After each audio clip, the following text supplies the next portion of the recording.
Ayan, magandang umaga po. Luto po tayo ng pansit with canton. Pansit bihon with canton. Ayan. Pag natuyo na po ito, ayan po oh. Kalahating kilo pong pansit, isang bihon. Lagay po tayo onting tubig kasi parang hilo pa po yung kwan. Ayan. Ako naman na po natin yan. Lagyan na po natin ng lasa. Ngayon, tuyin lang po natin ng onte, ano? Medyo luto na po yung bihon natin. Ito yung canton.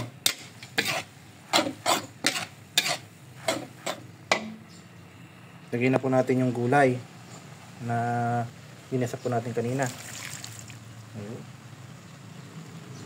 Pansit. Po ang ating pansit. Po yung ating gulay luto na, oh. Ang dali lang pong naluto.